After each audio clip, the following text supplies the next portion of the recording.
gonna be a little bit of a struggle to get the feedback. Oh, Oh, we're good. We gotta make sure it's. Oh yeah, we're good. Everybody's here. Gonna be a little bit of a struggle to get the okay, feedback. okay. Oh, we're good. We gotta make sure it's. Oh yeah, we're good. Okay. All right, let me try and figure this out, Al. Bear with me, brother. All right, do something like that.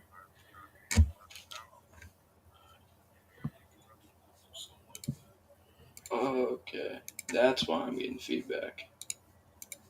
I'm getting like looped audio because I had it open in two browsers. Okay. There we go. We're good.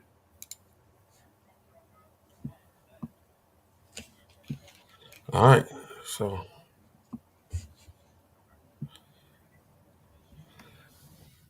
all right, cool. Can they hear us? Can they hear us? Yep. Decked out, absolutely. I got the jersey on. I got the. Hey, two peas in the bong. Your boy Bong in the building this evening with a special guest. My boy Al sucks at mock drafts. What's good with you, bro? I'm good, man. I'm having a good day over here. Okay. I Okay. got. I'm sick. Can we?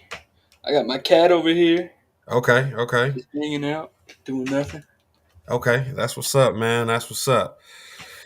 Well, all right, man. So let's get to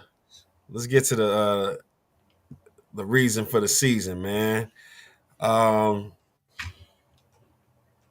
we've been having a lot of discussions on the show about quarterbacks, where they're ranked, where we have them in our top 10 in our hierarchy of quarterback rankings. So we wanted to um, get together, me and you, and this was supposed to be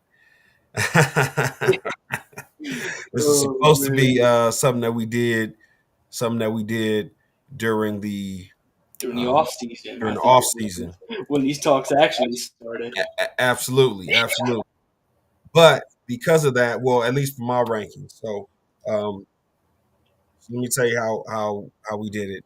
We didn't at first. We are gonna come together and kind of like do a group thing where we just collectively came up with a top 10, but we decided that I would do my own top 10 ranking.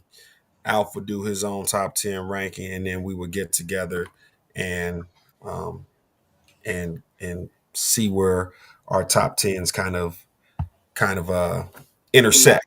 Yeah. Yeah. So because of that, first, so now, okay. Well, let me before I even do all that, Alf, kind of give you a little introduction, the who's who, where you stand and everything before we get rolling. So basically, with my list, I took the last 3 years. I did not take stats from this season. I Hmm. probably should have because there are some players on this list that are not playing well this year.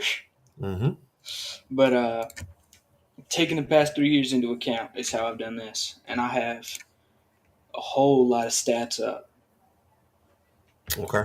So Okay. hopefully this will work well. Yeah. So for me as well, same thing. I took Um, a lot of the stats that I used were based off of from the 2022 season to the 2024 season.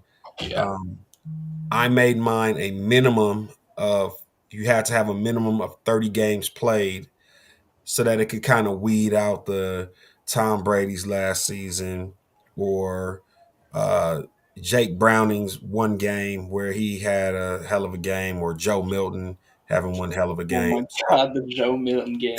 Yeah, the Joe Milton versus Dude, who was that? The the Buffalo Bills Bills. or somebody? He was playing against the practice squad, and people Yeah, were like, "He's better than Drake May." absolutely, absolutely. So so we could weed out all that stuff. We kind of um, you know put into it 30 game minimum just so we could kind of break it down. So One of my criteria, and I'll start with one of my first criteria that I used was, let's see here.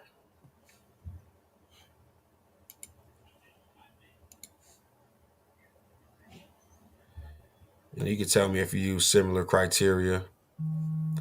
Um, QBR. And I know I you don't like. I know you don't like quarterback rank. I know you don't not like a QBR. QBR fan, but it is on there. Okay, so for me, over the last 3 years, the highest ranked quarterbacks based on QBR from 2022 to 2024 is Lamar Jackson at number one, Hmm. Brock Purdy at number two, Hmm. um, Jared Goff at number three, Tua Tagovailoa at number four, Joe Burrow at number five, Hmm. Sam Darnold at number six, Patrick Mahomes at number seven, Jalen Hurts at number eight, Hmm. Dak Prescott at number nine, Jordan Love at number 10. Crazy thing about this list is probably a name that you didn't hear, or a couple of names that you didn't hear. Um, Coming in at number 11 was Josh Allen. Uh, Coming in at number 12 was Justin Herbert. Coming in at number 13 was Baker Mayfield. And rounding out the honorable mentions at 14 was Geno Smith, Hmm. formerly of the Seattle Seahawks. Jersey man. So what do you think about that QBR list for the starters? There's a reason that I don't like QBR, and it's because it does not account for a lot of things that are happening outside of the realm of the quarterback.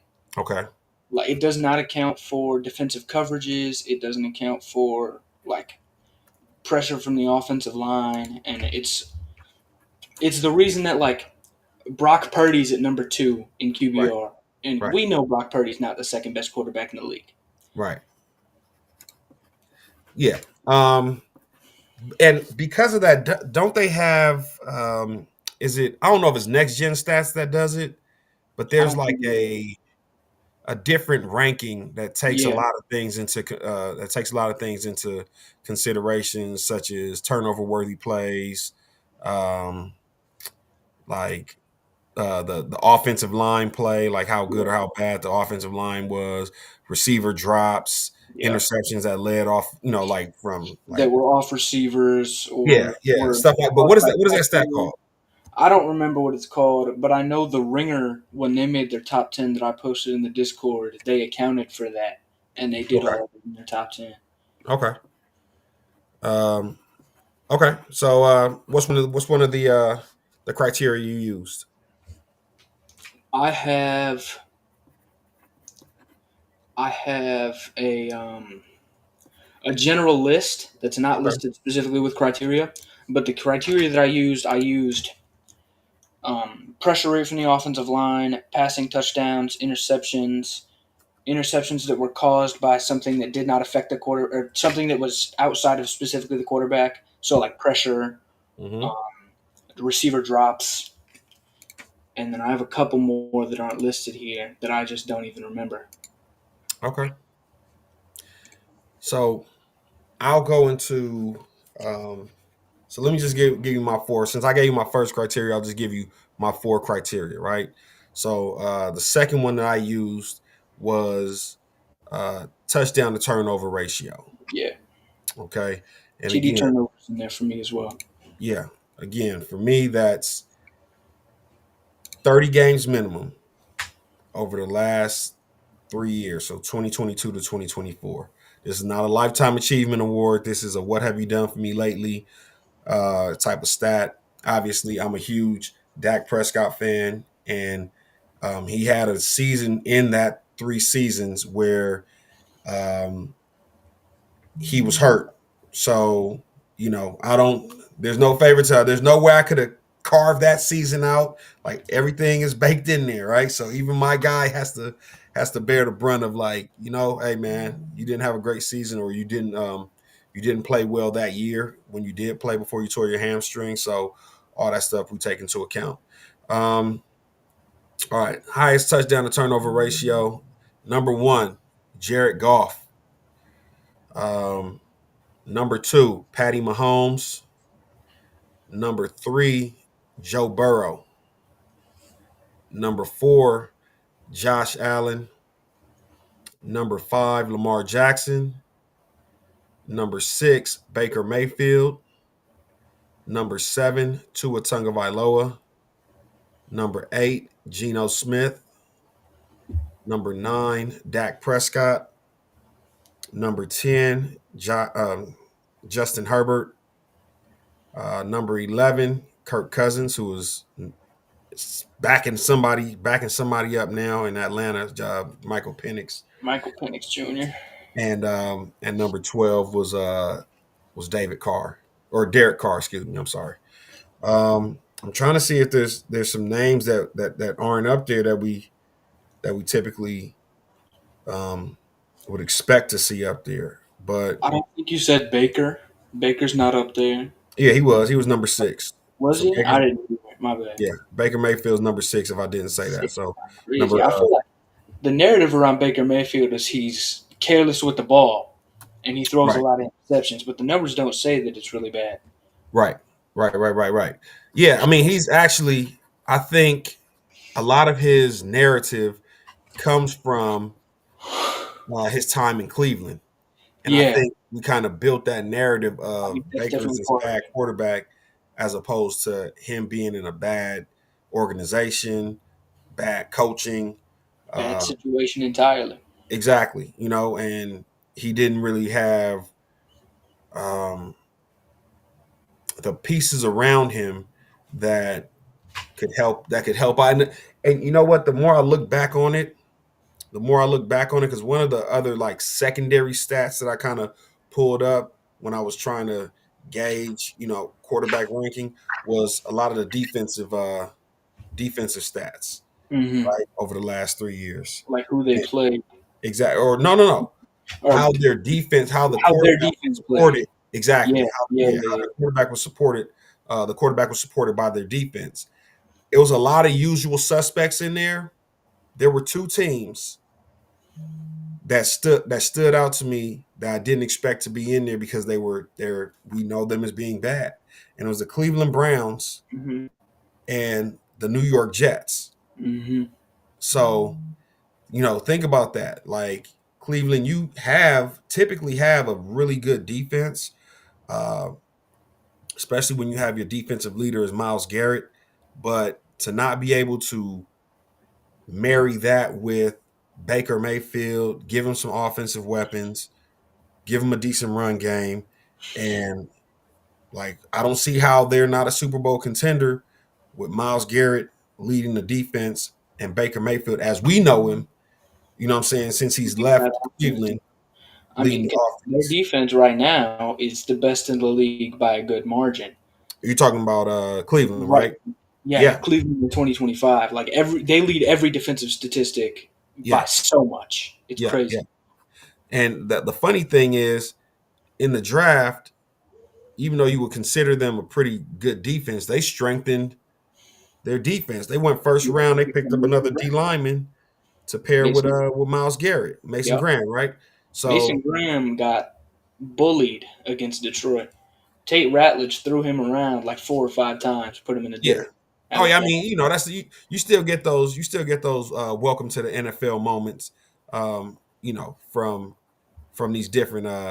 from these different defensive players. They again the difference between playing in the NFL and being the best player on the team in college is everybody's good in the NFL, right? In college, you playing half those guys are going to be doing something else other than playing football on Sundays, Out there playing Appalachian State.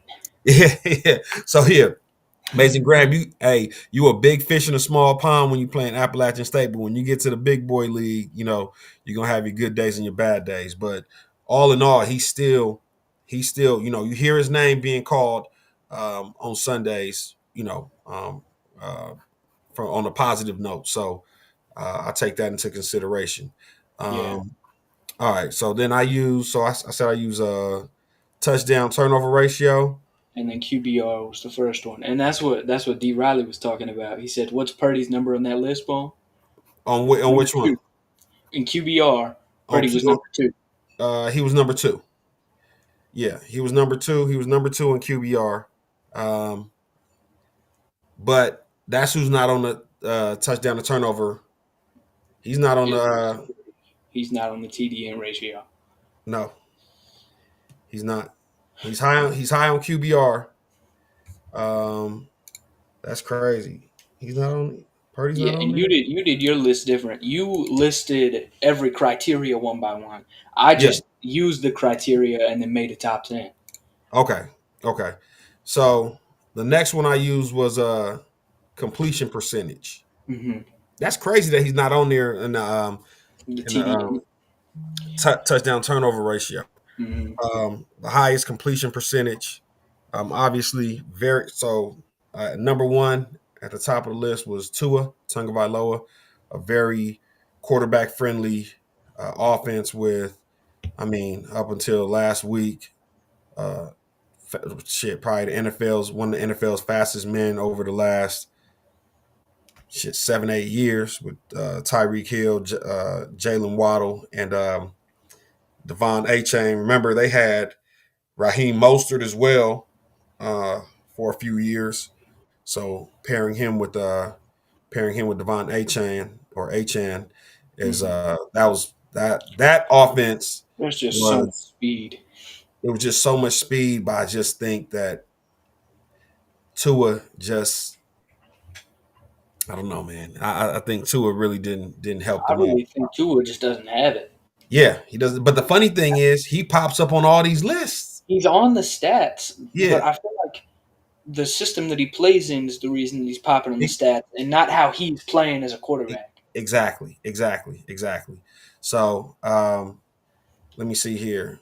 So I have Tua at number one, Mm-hmm. Joe Burrow at number two, Geno Smith at number three, Jared Goff at number four, Brock Purdy at number five, Dak Prescott at number six, Kyler Murray at number seven, Patrick Mahomes at number eight, uh, Kirk Cousins at number nine, Mm-hmm. Justin Herbert at number 10. And then for the honorable mentions at 11, 12, and 13, I have Jalen Hurts at 11, Baker Mayfield at 12, and Daniel Jones at 13. Mm-hmm. So that was completion percentage, right? And one thing I'm gonna actually include right now. I'll do the probably while you're doing your while you're doing your talk up. The stat that should go with this, and it just came to mind, is average depth of target.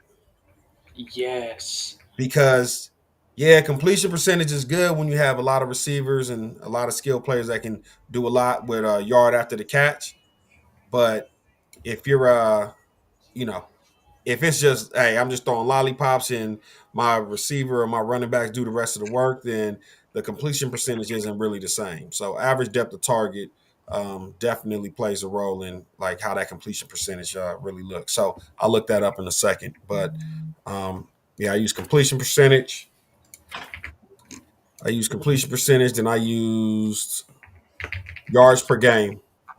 So yards per Yeah. game had Patty Mahomes at number one, Joe Burrow at number two, Tua at number three, Goff at number four, Kirk Cousins at number five, Dak Prescott at number six, Justin Herbert at number seven, Geno Smith at number eight, Josh Allen at number nine, Matt Stafford at number 10. Damn, Stafford's name didn't First really come time. up on any of these lists.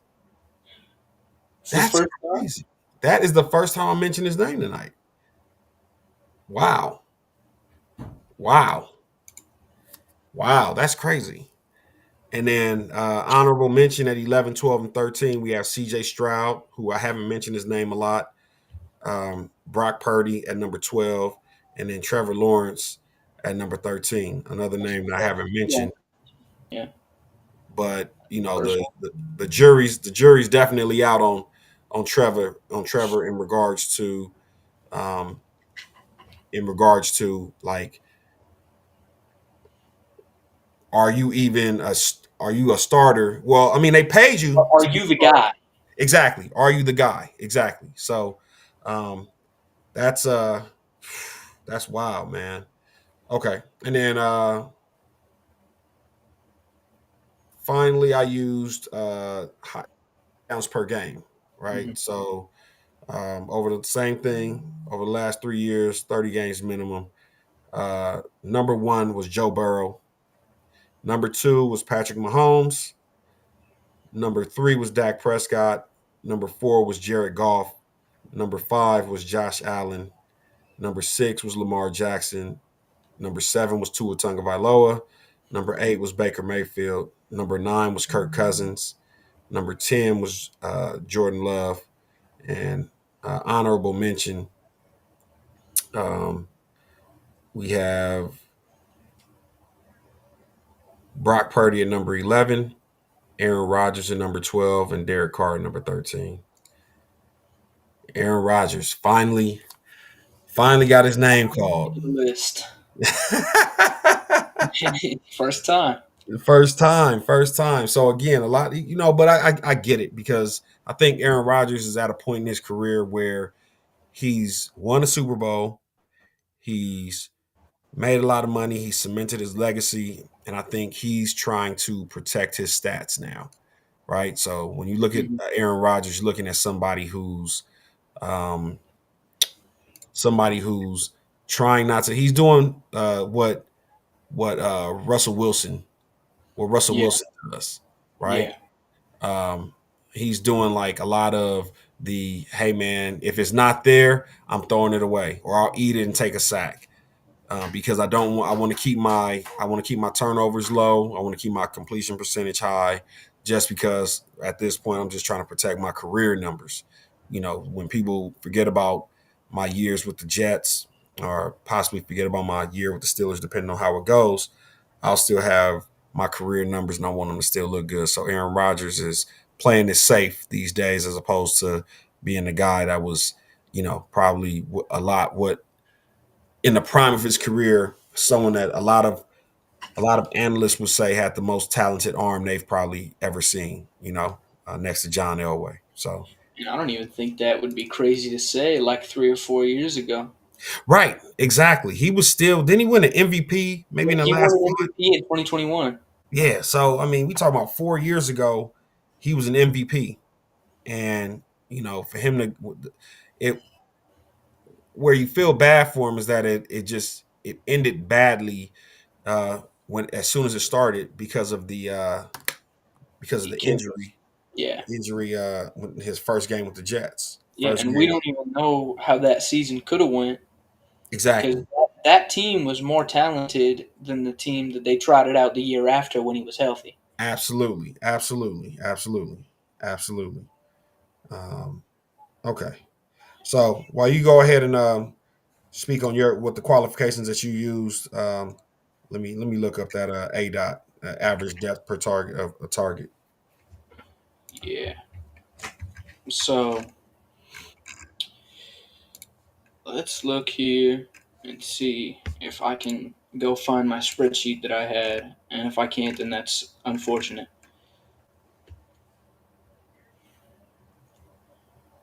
Okay, so I have TD turnover ratio, interceptions that were caused by something that was not the quarterback. I have QBR, completion percentage, and adjusted completion percentage. I have passing yards, and I have passing attempts. I don't have all the numbers in front of me. I have a list of 10 players, but my 10 that I have for 2022 to 2024 is Josh Allen at number one, Lamar at number two, Mahomes at three, Burrow at four, Dak at five, Herbert is at six, Stafford is at seven, Baker Mayfield is at eight, Geno Smith is at nine, and then Jared Goff is at 10. Whoo. Uh-oh. Alf, don't tell me. Say that again.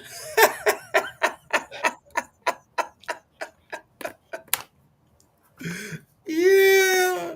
Dak Prescott is at number 5. Number 5 with a Number bullet. 5. Pow. Hey man. Hey man, say man. I like that list, man. I like that list. Let's can we break it down from 10 to 1? Yeah, yeah. So you have at the number 10 spot you have Jared Goff. Jared Goff. Okay. Um Goff has been or give me a breakdown on Goff. I'll let you take it. Goff is a guy who is not like he's not taking a mediocre team and making them great, but he can Mhm. take your great team and make it elite. Yep. He can, if you have a very good base around Jared Goff, he's good enough to win you a lot of games. Yep. He can do the things that you need to do as a quarterback. He can. I don't want to say manage the game. He's not specifically like a game manager because he can do things out of structure a little bit. Right. But he doesn't seem like a guy that is in the upper echelon of quarterback who can really take a team that's not as great and make it so much better. Right. Yeah. No. I agree, and that's so. A lot of times I get a lot of flack when I discuss Jared Goff and the fact that I think I think that the Rams said a lot about Jared Goff when they chose to move on from him, right? When they chose to move on from him after he took them to a Super Bowl. Hmm. Like they saw that there were deficiencies. Let me not say deficiencies. They saw that there were uh, areas that he lacked. Like I think the fact that he lacks pocket awareness. I think the fact Hmm. that he lacks mobility in the He pocket. does not have a feel for pressure. Exactly. Yeah, exactly. He can't seem to feel pressure. But if you have a great offensive play caller that can just kind of keep him on schedule and you support him with a great running game, um, he can take you to the promised land. And I Hmm. think you're seeing that in Detroit. And it's why I give Detroit a lot of credit because it takes a really good front office to understand what your quarterback's limitations are and Hmm. to say, okay, no, we're going to go and fortify the offensive line. We're going to give him not one, but two running backs, right? Two very, very good running backs. Two very good running backs. Then for you to say, I know we have TJ Hawkinson, but I believe we can do better than TJ Hawkinson. And, you know, and go and let TJ Hawkinson and go and get another tight end to replace him in Sam Laporta. So you have a safety blanket or a safety net Yeah. um, that you have, and then you also have obviously Amon-Ra St. Brown, so a bona fide number one wide receiver, Yep. and then obviously other auxiliary pieces such as Jameson Williams, who's the deep threat, the deep ball threat. So I mean, I think, and then you have a great defense to kind of back him up. So yeah, I think Jared Goff can win you a Super Bowl. He can win you a Super Bowl if If you everything surround around him is perfect, if you everything surround him goes right, exactly. If then every if he everything goes is right. just good enough to win you the Super Bowl. Yes. Yes, yes, absolutely. So then you have and I think it was no more evident than when he went to the Super Bowl that year with the Rams, they played the New England. Patriots, right? Yeah. And the Patriots are just I've always said it with Tom Brady and Bill Belichick, when they were together, they were just too buttoned up. Like no Mhm. mistakes being made. We're gonna just come out Right. here. We're gonna play ball, and we're gonna wait for you to make a mistake. And Yeah. I think in that game with the Rams, and they were like a high flying offense at the time, scored 3 points. Wasn't it a 3 point Three game? points. 3 points. Yeah, they flustered him, and I think when that happened, McVay knew like I can't. This isn't the guy. Yeah, you don't get too many chances to get to the Super Bowl, and I'm good enough to get to the Super Bowl, but once we see the best of the other side in the AFC over the last X amount of years has really been known Mhm. more for their great defenses than the NFC has been. So, you're talking about the Baltimore Ravens, not including this year. You're talking about the Cleveland ain't making it to the Super Bowl, but you're talking about the Bills. You're talking about the Patriots. You're talking about, what I'm saying, like Kansas City. Wow, how could I leave them Teams out? with the identity of defense. Absolutely. So Jared Goff probably would struggle against all those teams, especially those that like to bring pressure. So good shit at number 10. So you said at number 9 you have Geno Smith. Gino. Geno. Gino said they tried to write him off. He ain't right back, huh? Yeah, man. I mean, he picked up the pen, but we can talk about that later. Man, so what's your take on Gino? Obviously, you have experience with him.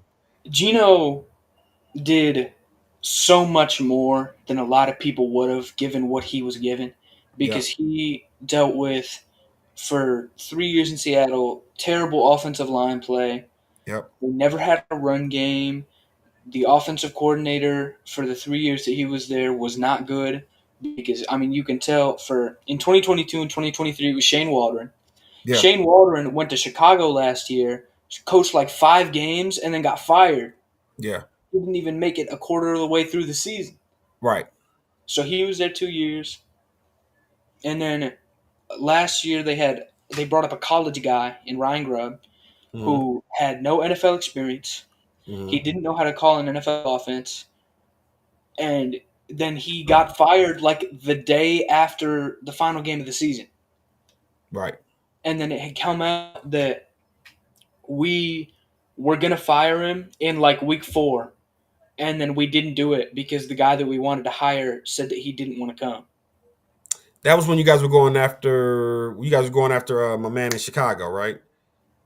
No, we had reached out to Frank Reich, and he said that he was retired and didn't want to coach in the NFL anymore.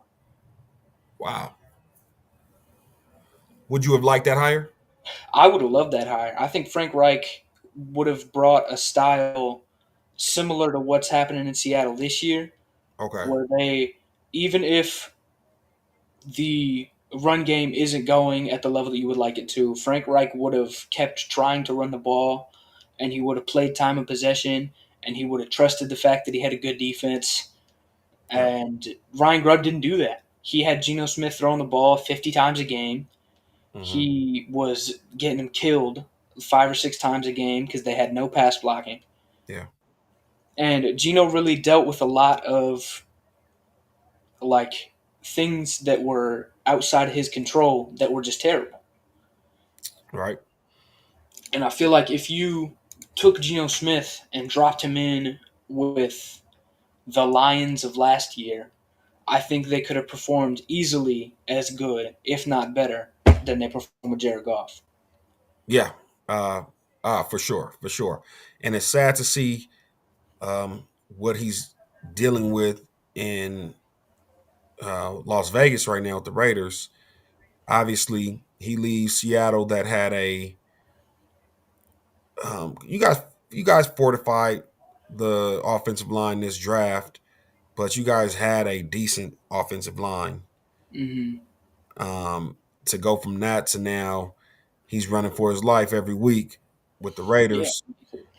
I saw a stat. He's been pressured on like 48% of his dropbacks or something. It's That's it's crazy. completely unsustainable. He's Yeah, like 35. yeah, yeah, exactly. Like he's at the age, he's as far as mobility, um, he's at an age where he should be like similar to Dak, even though he's a little bit Yeah. older than Dak. He should be similar to Dak, where I can move around in the pocket. I can sense the pressure and kind of slide this way, slide that way, but I'm not looking to get on my horse and go every opportunity. But when you're dealing with pressure like that, sometimes you can't even get to the top of your drop Hmm. before you have to make a decision to just bail out. So it sucks what's going on with Geno, but definitely still a NFL competent uh, top, NFL competent quarterback. So Yeah. yeah, for sure, for sure. All right, rolling at number 8 was Number 8 is Baker Mayfield. Shake and Bake. Man, Baker, what he is doing in Tampa Bay is so impressive. And Baker feels to me like he's in a similar situation as Goff, where he's got very good weapons and he's got a good offensive line and he's got a good defense. But Baker is more mobile and he's more willing to take risks and he's more aggressive in his play style. And I think that really puts him over the top of Goff for me in but like tiers of quarterbacks. yeah, but you said he's willing to he's more mobile than Golf in general. Golf Yeah, is significantly. is, is kind of like he's so tall and rangy, but he can't move like that. He's tall but he's stiff. Yeah, Baker and is Baker's like, a little bit smaller, but he's yeah, still he's running around. exactly. I mean, and he's looking for contact. Yeah, he's hitting people when he's running. they're gonna He's have to dropping the shoulder. Liam Cohen last year was on the sideline like, yeah, no. bro. They're gonna have to reel that in. But he's still young. I think they said Baker's like what, 27 or something, 27, Yeah, 28. Baker's He's I think young. 27, 28. Baker's 30. We're 30. just wrong. Okay. So he just hit that age where it's like, Yeah, okay, now you have to kind of be a little you bit got to more tone it mature. down a little. E- You can't e- be taking those hits all the time. Exactly. But um, you know what it is, man, with sports and uh everybody loves a good comeback story, right? So they built Baker up, number one pick in the draft, tore him down in his time with Cleveland, made him fight for his spot with Tampa Bay on a 1 year deal, I believe, when he initially got there. Um, and now we sit back and we applaud him because it's like, okay, nah, this dude is actually really good, you know. Mm, Um, and again, it sucks that it took. I think there's something in like the European soccer leagues that if you um, if you if you're like at the bottom of the league, at the end of the league, you get kicked down or you get kicked out of the league for a year, or you get kicked yeah, down. relegation. Yeah, yeah, yeah. Like they need to start doing that shit. Like start because you can't like what the NFL is doing is saying like, hey, listen, we're a $1 billion money making machine. We got some good product that's going to sustain us. We got some shit that's kind of like uh bringing up the rear, but like you're not doing the players any favors. You're not doing the coaches any favors. No. Like Cleveland is a place that quarterbacks go to die. Like look at what they're dealing with right now. You have you had a quarterback battle with four quarterbacks, and you still paying attention. They had a quarterback battle with four Between four people. quarterbacks, not named And Deshaun Deshaun Watson. Watson is still there. I thought that was so Yo, that's crazy. that's that's crazy to me. I don't understand it. And again, I'm hoping that things work out for Dylan Gabriel. Nothing against him, but again, you see how that organization works. They put him in an impossible situation Hmm. where he has to answer questions about being ahead of Shador Sanders. Then they put Shador in a situation where he has to answer questions about being behind Dylan Gabriel and behind Joe Flacco because he's and still behind. Yeah, quick. I think the Joe Flacco thing was cool because we knew that Joe was only there to be a bridge. Joe Flacco Mhm. was happy to collect checks, and guess what? He was happy when he got walked in the office and they said, "Joe, we're putting you on clipboard duty." Yeah, Yeah, he said, "Thank you," to the because sideline, Joe, yeah, and he said, "I'm here." absolutely. Hey, look, He was I'm, happy. I'm still collecting checks, and I don't have to take any damage. Nope. Thank you so much, Cleveland Browns. So, you know, yeah, so we look at Baker in a way because he started with Cleveland, and the Cleveland situation was Glass, KP say glass, Glass Joe Flacco. Yeah, man, Glass Joe, baby. Um, glass, Joe. so it's good to see Baker Mayfield getting his just due. And remember, the thing that also makes Baker Mayfield a great story is that he had to follow in the footsteps of Tom Brady in Tampa Bay. So he was already fighting an uphill battle. So, you know, he hasn't had a whole, even this year, he's playing amazing this year without his wide receiver core being intact. Offensive line has been spotty. I think he's missing two or three guys on the O line. So, with all that being said, and him still being able to go out there and compete at a high level, definitely love Baker at 8. Okay, go ahead. 7. 7 is Matthew Stafford. Matty. Matt. Matt Stafford, man. He's like, it's such a weird experience watching Matt Stafford play Yeah, because there's 5 or 6 plays a game where you're like, that should have been a turnover. And then absolutely. it's like a 40-yard completion downfield. Hmm. And it's really, he's making magic, man. Yeah, It's so many plays where stuff breaks down or pressure's getting to him yeah, or like players aren't getting open and he's able to make a play every time. yeah. Um, it's so funny, man. The year that they won the Super Bowl with the Rams, I think he led the league in interceptions that year. Hmm. You I know, think so. And if when he didn't, then he did lead the league in turnover worthy plays because I think he did also last year and the year before yeah, because it's been like so many turnover worthy plays for him. yeah. And the funny thing is, you put him right above Baker. He reminds me of an older, more talented Baker Mayfield. Like Yeah, I he's think super. I think Go ahead. Go given ahead. the time for Baker Mayfield, that's where he's going to end up Yeah, is that's his with a career very arc. good team, just having fun out there playing backyard football. Absolutely. Yep. I wouldn't be surprised if Matt Stafford was going to ride off into the sunset after this year. Um, It wouldn't shock me. he's what, 38? 38 or 39, and that's why they traded for that second first round pick this year. They might be packaging to move up. Yeah.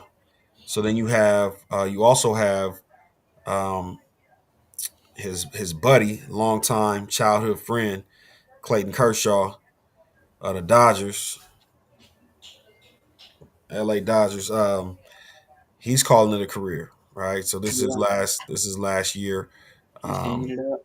and he's hanging it up too. So maybe he rides off into the sunset with one of his best friends. But yeah, older, more talented Baker Mayfield, like a gunslinger, kind of puts you in the mind frame of a Brett Favre, that kind of guy where it's like, hey man, tough as hell, will take hits, will play injured, play through all kinds of stuff. Like he still, shit, his back ain't right. And he's still Yeah, out there. he's the poster boy for tough ass football Yeah, because he's absolutely. hurt every week. He's got an injury. You got to give him the Wrangler Jean commercial. Got to. Okay, so that's number 6 or number excuse me 10, Number 9, 7, and then 7. 6 is Herbert, Justin. Justin Herbert. If man, if speak on it. Justin Herbert is in contention for the most talented quarterback in the league. Yeah. It's he can make every throw. He Yep. is a physical specimen. He can run. He takes hits. He plays through injury. He's a good leader. He can Yeah. do everything, but he just hasn't put it together yet. Yeah. It's not all coming together. He's not winning playoff games, Hmm. and you can't really put him in the top five until we see that, or at least until we see continued sustained success. Right. But everything is there for him. Yeah. Yeah. I mean, I think he's had poor coaching in the past. Mhm. The previous coach, gosh, what was his name? He was supposed to Brandon be like a Staley. Ross Staley. He was Staley. he was supposed to be a defensive guru. He came from didn't he come Uh, from Sean McVay's coaching tree? yeah, he was with the Rams. Okay, so he came and I think he came highly touted based off of Really touted. They were saying that he was like the next guy. exactly, but it was coming off of I think it was coming off of that Super Bowl. It was coming off the Super Bowl season. Right. So he came highly regarded, one of those, analytics, one of those analytics geniuses where it's like, hey man, everything is analytics based. Uh, you know, uh, the the analytics say that on 4th and 7 on the other team's 30, I should go for it. Like he was doing goofy shit, man. And Hmm. again, you're as a player, you can't try and undermine your coach. You just got to say, okay, let's get it. So I think Herbert was put in bad situations. The best thing for Justin Herbert's career, I believe, was them um, bringing in your Jim boy Harbaugh. Jim Harbaugh. Yeah. Absolutely, Jim Harbaugh being there was definitely a plus for him. And last year, I think he focused on running the ball a lot. Um, you know, this year they're putting the ball in his hands and they're letting him go kind of go to work. And Yeah. you're seeing the revival of Quentin Johnston's career, where we thought he was going to be a bust because he couldn't hang on to the ball. And they're using him right. They weren't using him well. They were Right. using him as purely a deep threat guy, and that wasn't his play style at TCU. Yeah. It made no sense to me. Yeah. Now they're using him as the rat guy. Yeah. They're getting him the ball and letting him make plays in space. Yeah. And now that he's doing that, he's got his confidence back. Absolutely. Now that that's there, he's Yeah. catching the ball. Yeah. He's really breaking out as a guy for them. Yeah, and it's so funny when we talk about that because if you go to Arizona and we talk about what's your boy Marvin Harrison Jr. Yep. I think Right, Marvis he's in a very similar situation. very similar situation, not being used correctly, very low confidence. Right, my Yeah. confidence is down right now. How can the coach scheme up plays to build your confidence? Easy button plays. You know he's a great receiver. Stop putting him in bad situations where he has to think so much. Make it easy. Make it easy for him where he can just kind of react. And then as his confidence builds, you'll see like how that transpires. That's why I talk about coaching is like, man, these coaches need to be on 1 year deals. Like, hey man, listen, if you can't get it going this year, you got to get a step to the side and let us bring somebody in that will get it done, because you know it you're affecting somebody else's way of eating, somebody else's way of feeding their family, so on and so forth. But yeah, when you talk about Quentin Johnston and how he was being used incorrectly, I think the same thing is happening with Marvin Harrison Yep. Jr. In Arizona, and I agree 100%. They also brought in somebody he was familiar with, Keenan Allen. Yep. Don't worry about training camp. Just show up. Hey, we know that you know, um, Justin Herbert and what he likes and where he wants to put the ball. And Justin Herbert knows the same about Keenan Allen, so that's a great match in my opinion. Uh, Lad McConkey, you had the breakout rookie season last year. I think that his time will come, but there's a lot of mouths to feed. There's a lot of mouths to feed right now, and that's a good thing for the Chargers. I think they bounced back this week. I know they took a loss I last. think it's close. I have the Commanders because Joe Alt is doubtful, and When Joe Alt didn't play last week, they lost to the Giants. Yeah. I really worry about the pressure getting in his face from that Commanders front seven. Um, he's mobile. He's not. He's He's not. mobile. He's not Jared Goff. He's not a statue in the pocket, but he is. He's a guy that isn't. He isn't made to evade 15 sacks a game, Right. and that's really what I think could be happening here this week. Because he already lost. He lost a left tackle, right? He lost Rashawn Slater for the year, and then Joe Alt, who was subbing in at left tackle, also went down Yeah. So they pulled Joe Alt from the right side. to the left. Yeah, Okay. Yeah. I mean that's tough. That's tough. But you know, um, we'll see, man. At the end of we'll the see. day, at the end of the day, um, we'll see. We'll see how that plays out. But I think that again, we talk about coaching. Coaching matters. We'll see a Mhm. difference in coaching, and they'll prep Big. for that. I don't think the Commanders' defense is great. It's okay. Yeah, I don't think it's great, but I think that front seven is very good Yeah, because it's been good already through this season, and Von Miller is playing like you would expect Von Miller to play. hot tub time machine, right? It's unreal, man. I don't know how he's still doing it. Yeah, no, I mean, hey, I hear you. I agree. Okay, Number five, bring us up to my 5. guy. I'm gonna let you do this because this is your man. This is Dak Dakota, Prescott at number five. Go Dakota, on. man. You know, oftentimes referred to as America's punching bag. Uh, I just I feel like he's one of the better cerebral quarterbacks that we have in the league. In a league where we're kind of moving away from cerebral and we're asking um, players to just listen into a microphone in their helmet and the coach will scheme up the play. And now we're going to simplify the game for you. Dak Prescott is probably one of the last um, in a breed of quarterbacks that has to dissect the defense pre-snap, and Mhm. he's playing those mind games with the defense. So if they show him a look, he'll check to something, and if they back out of it, he'll check to something else. So like all that is happening pre-snap.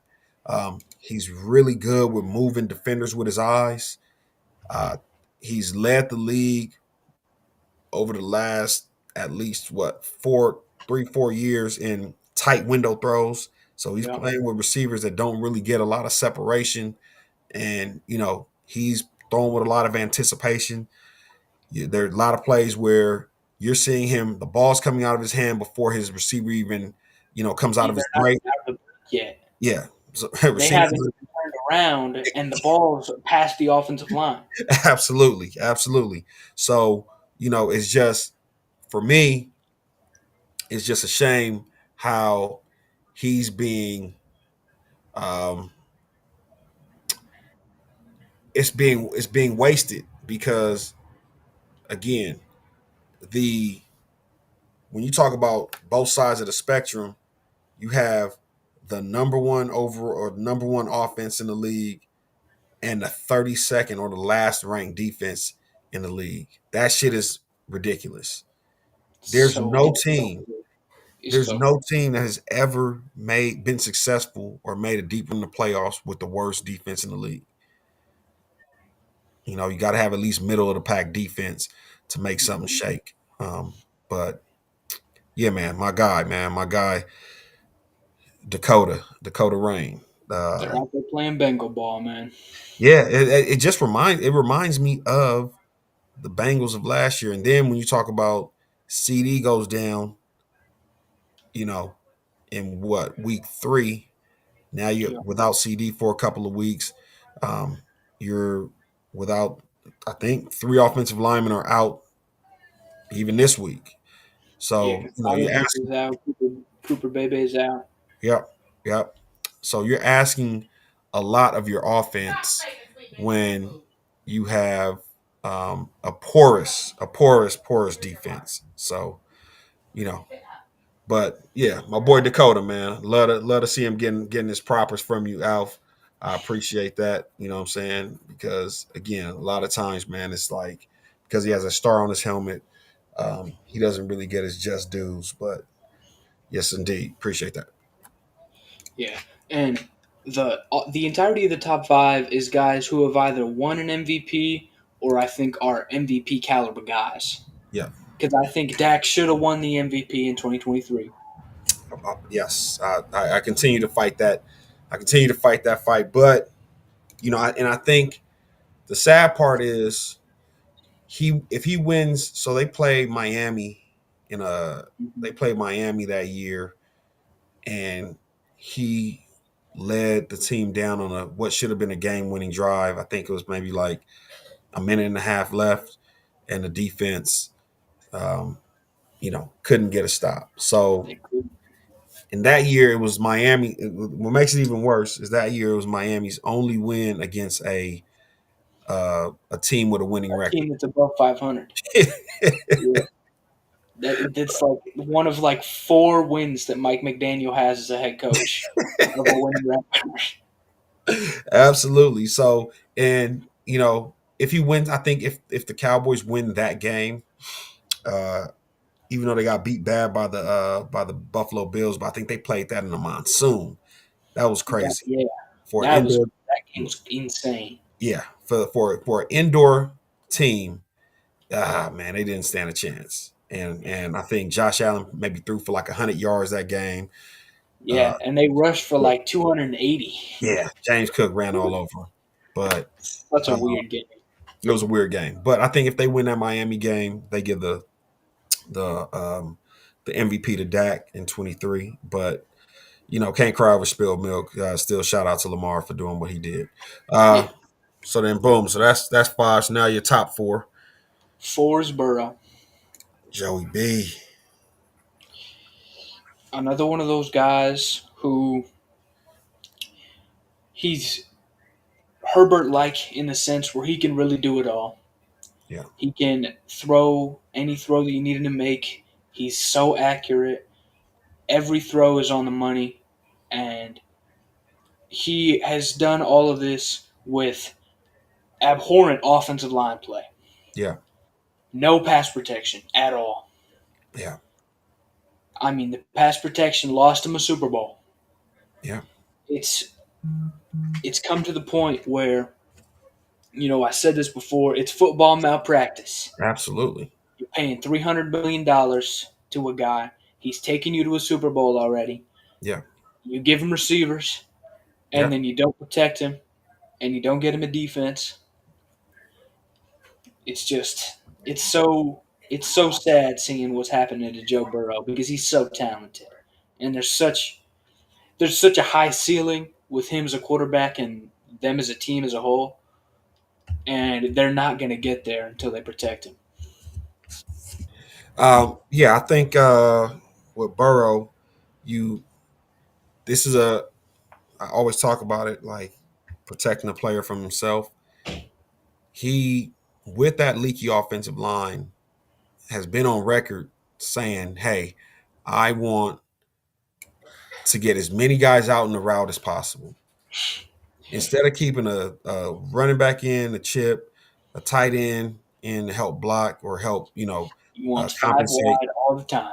Yeah, I need 5 guys out in the route all the time, and it's basically leaving you with, no protection. So again, as a coaching staff, you need to be able to talk to your player and say, hey, like this is not going to work. Like It's we, not sustainable, yeah, and exactly, he got that mindset because that's what he was doing at LSU. He was absolutely, running five wide the whole time, but Yeah, he had competent offensive line play.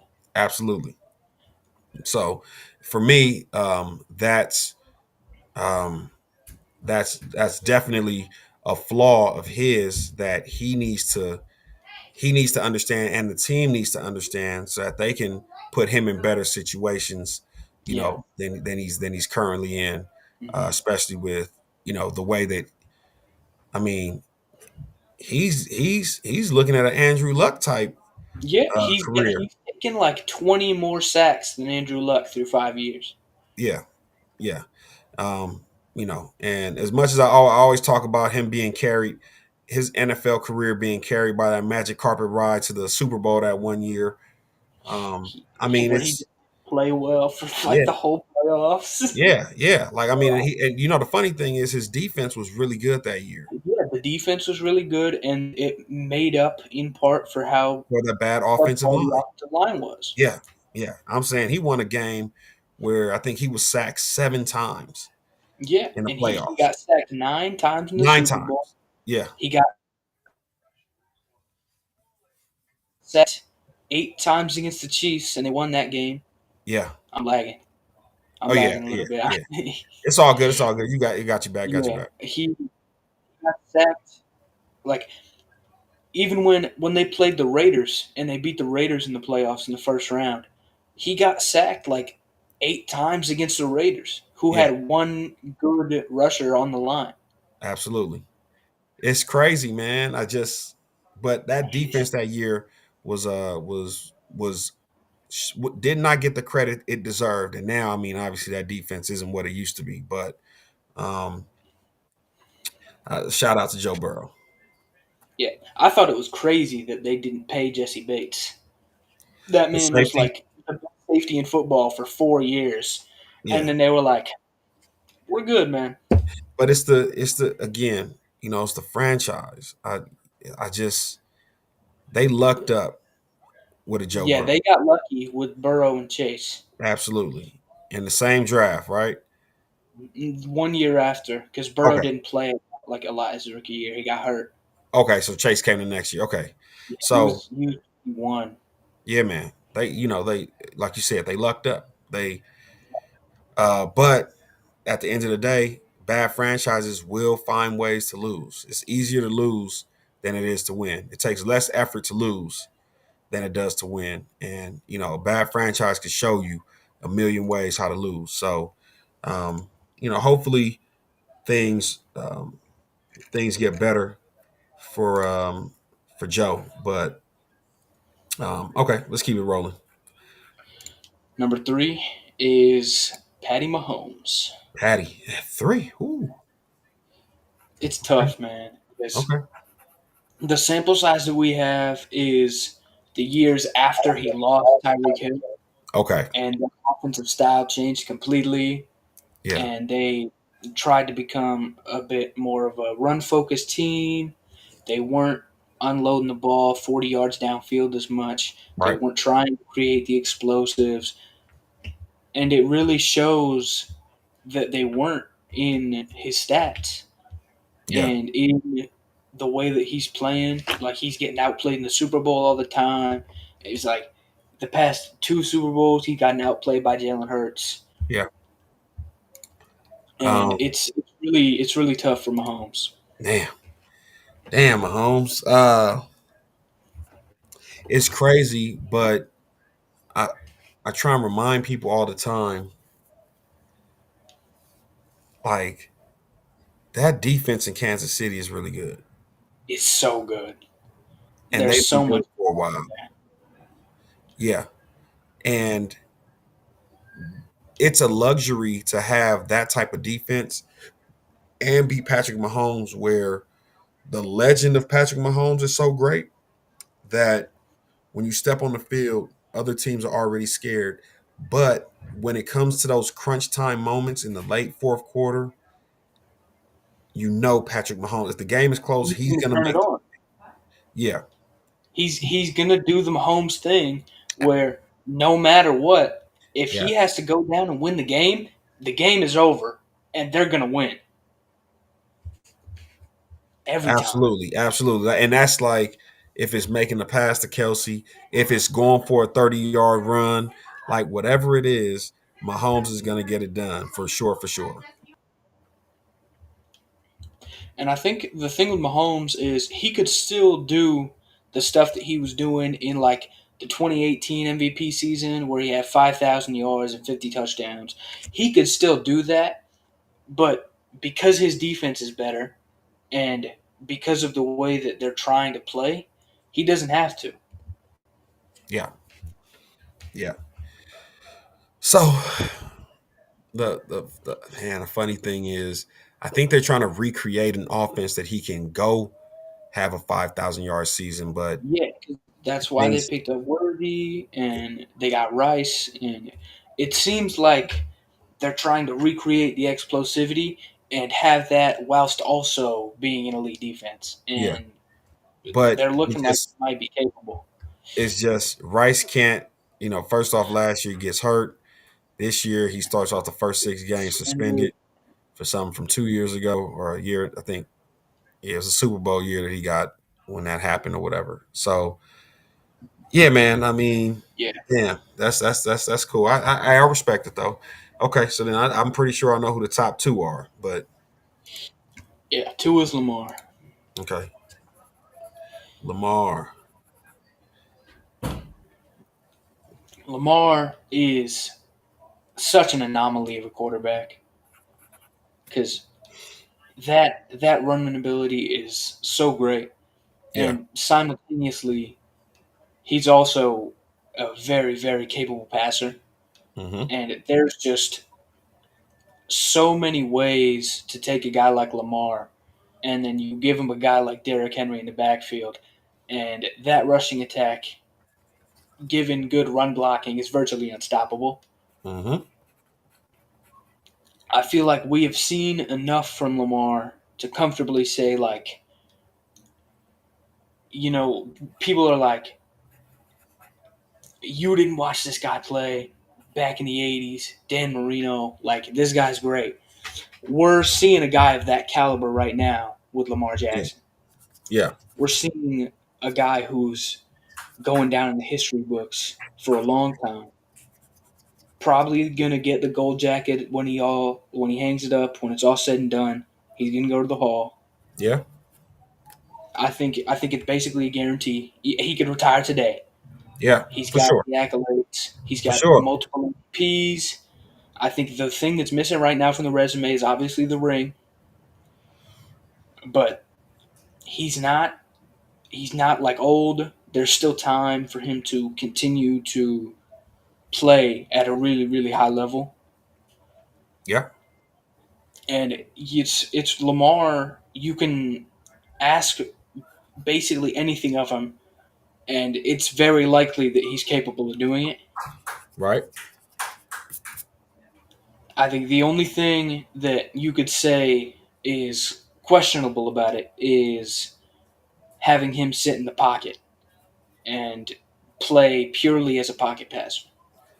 Is that a is that a is that a is that because they're asking him to, you think? I think possibly. I think the big thing is um, they want him to protect himself, and they're trying to maintain the longevity without having him um, running all over the place and wearing himself out. Right. And because even through just the first 4 weeks of the season, it really looks like he's pacing himself a little bit. Yeah. And I don't know if that's him pacing himself or if it's the Ravens asking him to pace himself. But either way, it feels inevitable to me that when he comes back from injury, he's going to turn it on, and I feel like they're probably just going to win that division with like 11 wins Yeah. because their schedule's not crazy either. So um I I think that Lamar um, is actually finding out what life is like without a solid defense. I think that's part of it. The defense is so bad. It's really bad. So It's I really talk about the Cowboys having a 32nd ranked defense. The Ravens had a they're like 30. 31st Yeah, they're ranked 31st. defense. And they Justin Matabike or Namdi Matabike is out for the season, Yeah, which is a yeah, big blow. yeah. And then you're already missing a bunch of guys that have been out for some weeks. Hmm. And I think, how different we would have looked at the season had they won the game one against the Bills. Against the Bills. All right. Now you're looking at 2-2. They'd be 2-2 right now. 2-2 with a win over what looks like the best team in football. Right. Right. So I mean, damn. It's a game of inches. Is It makes a difference. I put a lot on Derrick Henry. I don't know if it's mental with him now because I it don't know seems either, man. mental It because seems he does seem like he's in his head a little bit he because had a this, great game one, yeah, he had a really good game one, and then he had fumbles the late, fumble, and and then then in it's been game two downhill ever he, since. yeah, in game two he looked tentative. He looked like he was really being cautious. He Right, looked like he was worried about dropping the football, right, and I feel like until he gets past that, he's gonna continue to not play at the level that he should be. yeah. I mean, and if you had to, they say Lamar could miss 2 to 3 weeks. If you had to lean on Derrick Henry, if there was ever a time we had to lean on Derrick Henry, it's right now, Yeah, right? So, whatever you're going through, man, uh, snap out of it because because they need you right now, man. But yeah, man, I mean, Lamar, you're gonna have to carry that team when you get back. yeah, You're gonna have to carry a bad defense. Remember, we talked about Dak and the um, that 2023 season. Lamar Jackson won the MVP with, I think he was the quarterback with the least amount of touchdowns thrown to win the MVP. I think he had 23 passing yeah. touchdowns that year, but he had like the number one defense in football. That's So the Mike McDonald effect. yeah, And there are Raven fans on Twitter who are like, "Why did we ever let that man go?" yeah. And I saw, so the beautiful thing about those standalone games, even though it's a Thursday night, and I hate what they're doing with all these streaming things where you have to like have Prime and have this and have that Yeah, to be able to watch the game. But watching that standalone game on Thursday night and watching Seattle's defense really have their way with Kyler hmm, Murray and that Arizona offense and bottle up Kyler Murray, it lets you know just how real that defense is. That defense, and they're young too. That's the best part. So, you talk about a defense that's going to be around for a while. But yeah, the McDonald effect is definitely felt, and yeah, Baltimore's defense does not look right. And again, it it hurts when you don't have a top tier defense that can, hey man, you know what? If I'm not having the greatest of games, go get me a stop. Go give me a couple of stops. You know, um, so yeah, so Lamar too, but man, this year is going to be. It looks like it's going to be a long one for him, especially when if he comes back and Cooper Rush isn't able to string together a couple of wins. I think the Texans are going to turn Cooper Rush into origami this weekend. But yeah. I'm very, very worried for the Ravens this week. yeah, oh yeah, for sure, for sure. But hey, best bet, lean on Derrick Henry. All Yeah, right, number run the ball. one, Man. Josh Allen, man. I Josh. think I think it's undeniable at this point that he is at worst the second best quarterback in football. Okay. Whew. That's that's real. But here's what I'll say: Josh Allen turned the corner when they swapped out his old offensive coordinator For Joe Brady. for Joe Brady. Joe Brady is so good, man. Yeah, because he was doing. It was almost like he was trying to be a 5,000. You know, like, hey man, I can throw for 5,000 yards a season, right? Yeah, But he was turning the ball over at such a high clip. When Joe Brady came in, they said, "Hey, listen, man, we don't need you to throw the ball that much." And you got um, James Cook back there. He can tote the rock. You can tote the rock, he's so good. but just keep it out of harm's way. And that's why I didn't even understand what the holdout was about with James Cook this summer. Pay him. Yeah, I didn't get that. I thought they should have just paid him as soon as he asked for it. Yeah, yeah, for sure. Because it's like you're gonna use him. He's a major part of the offense. He's part of the Absolutely. reason why the turnovers are down for Josh Allen. Right? Now we don't have to press as much to get the ball down the field.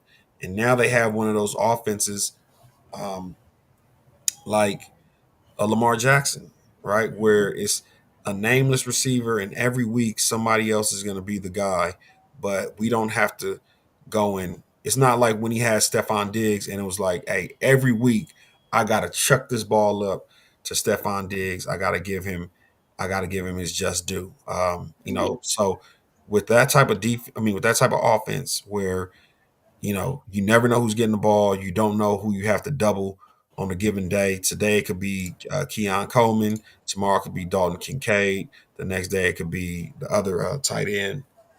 So it's I appreciate the guys that don't need bona fide studs to go out there and actually win games. So I have a high amount of respect for the Mahomeses, the Josh Allens, the Lamar Jacksons of the world that can go out there and get it done because they have that. Um, Mahomes is weird because he has like the cerebral. He's not really a running quarterback, but he runs. Yeah. Um, and then he also has the arm talent. So with all those three things, he's the perfect quarterback. If you had to create one in a lab. But um, okay, that's a good 10. So my 10, a lot of similar names, uh, but I'll start from 10 to 1. And obviously, we've gone over and we've broken down a lot of these guys. There's only one different name on there, and obviously, my order is different. So for me, I'll go top down. I'll Hmm. say um, I have Lamar Yeah. at number one. This is based off 22 to 24. That's Uh, real. Yeah. yeah, Mahomes at number two. Josh Allen at number three. Um, Burrow at number four, and he just outranked Dak just because of that year, that the 24 year last year when he Yeah. when Dak got hurt with the hamstring injury. He only played 7 games, and I think even then the talent and the coach was kind of on a lame duck last year in his contract type joint. Um, so you had Dak at 5. I have Matthew Stafford at 6, Jared Goff at 7, Hmm. Baker Baker Mayfield at 8, um, Gino at 9, and then at 10, Jalen Hurts. And we didn't. I know he didn't make your 10, and He's close. yeah, yeah. Um, Old school football plays. I understand that. Uh, Playoffs should matter, but Hey, chill on Gino, man. Chill on Gino Smith. please take. It's Jaden Daniels only had 1 year compared to So Gino's yeah, three. we had to. They had to be. I took into account 3 years between He did a 22 and 30 game 24. minimum. Yeah, 30 game minimum, and Jaden Daniels, because he only played one season. He He didn't didn't count. make the cut. But Hurts for sure. There were some statistics that I didn't include in our initial conversation, but like when you talk about the rushing, and it's like a weird way that he separates himself. The rushing yards per game, it's like him. It's crazy. I had golf at 7. I had golf at 7. So golf at 7, Baker at 8, Gino at 9, and Hurts at 10. Um, but his rushing stats, and if you talk specifically his rushing touchdowns are so high, and then It's like more. it It's like so literally much more falls than off. everybody else. Right. Everybody else falls off after that. Um, I'm talking about again. I appreciate what Jalen Hurts has been able to do. Old school football plays. I'm saying the thing that doesn't get talked about is his numbers aren't that high because they're not asking him to do a lot when it comes to actually doing traditional quarterback stuff, right? The reason he creeps into my top 10 is because I also took into account his rushing touchdowns and his rushing yards per game. Like it kind of gave him, like it kind of A levels him boost. out. Yeah. Um, but a lot of those were inside of 5 yards. So, you're talking about a lot of tush pushes, things of that nature. I'm talking about can you consistently um, pass the ball when needed? What was Gino's turnover rate? Turnover rate. Gino had one of the better turnover worthy play rates in football over the last 3 years. He was like top five in the least turnover worthy plays. Yeah, Gino has a pretty decent completion percentage, right? Gino's a very accurate quarterback. Yeah, I mean, listen, I know it don't look right. It's not It's not looking a good this sexy year, pick. but we're not talking about this year. Right. And we're We're not talking talking about about previous years. 2025. We're talking about coming into this year, right? Yeah. Coming Um, into this year, what are we saying the top 10 is? absolutely. But definitely Gino is one of the more underrated passers because of the way his career arc was, right? The way he came into the league, how he was bounced around in the beginning. He finally landed in Seattle. He made something happen, and you know, um, I think he's just based on the statistics as a top 10 quarterback. So, uh, yeah, man. Hey, Outsucks my drafts. I appreciate you, man, sitting here for giving me a good 90 minutes, man, giving us a chance to rap a little bit. Um, always a pleasure. I said we were going to do something, we're going to link up and do something, man. Hopefully next time we get you guys on, next time we get you on, you'll have KP and DP Yeah, on as we'll well. all get on at some point. Today we were more like we might as well have been wearing a suit and tie, man. We're more business, the comedy hour got left behind, but we handled business, man. We talked about our quarterback tiers. We kind of broke down how we feel about each quarterback that was in our top 10, and we truly hope you guys appreciate the show. Give us your feedback and your thoughts in the comment section. And on behalf of Two Peas in the Bong with special guest Outsucks and Mock Drafts, we out. We out. Peace. Peace.